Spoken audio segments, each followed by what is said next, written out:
नमस्कार साथियों, जैसे कि ये प्रश्न है, ये बहुत ही अच्छा क्वेश्चन है। मतलब ये जैसे कि सभी रूल होता है कि जैसे इस तरह की कोई श्रेणी दी हो, यानी कि जैसे 1/a cross B plus 1/b गुणा सी प्लस 1/c गुणा डी।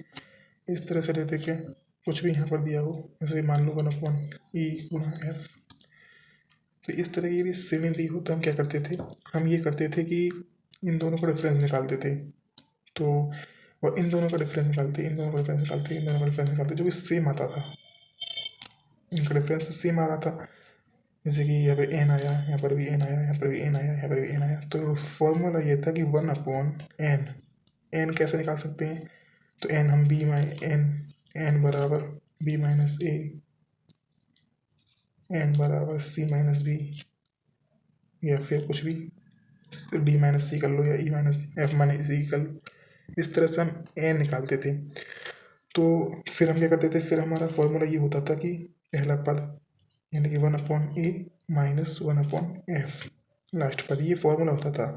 लेकिन यहाँ पर हम ये अप्लाई कर रहे हैं तो क्या हो रहा है, यहाँ पर ये अप्लाई करने से क्वेश्चन सॉल्व नहीं हो रहा है। क्यों? क्योंकि जैसे कि यहाँ पर अगर हम इन दोनों का रेफरेंस निकालें तो क्या आ रहा है 4, इन दोनों का रेफरेंस निकालें 6, इन दोनों का रेफरेंस निकालें तो 8 आ रहा है, इन दोनों का रेफरेंस निकालना है 10 आ रहा है, इन दोनों का रेफरेंस निकालना है तो 12 आ रहा है।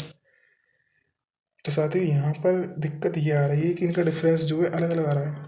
लेकिन यहाँ पर एक चीज़ आप नोटिस करें, यहाँ पर जो डिफरेंस निकाल रहे हैं वो ऊपर आ रहा है। यहाँ पर 4 है तो अंश में 4, 6 है तो अंश में 6, 8 है तो अंश में 8। इसका जो फॉर्मूला होगा, वो फॉर्मूले में केवल 1/a माइनस 1/f होगा। बस आंसर यहीं पे आ जाएगा। 1/a कितना है, 1/3 माइनस 1/43 बराबर कितना होगा, आंसर आ जाएगा। अब इन दोनों का एलसीएम निकालेंगे। एलसीएम कैसे निकालते हैं पता ही है, गुणा कर दो,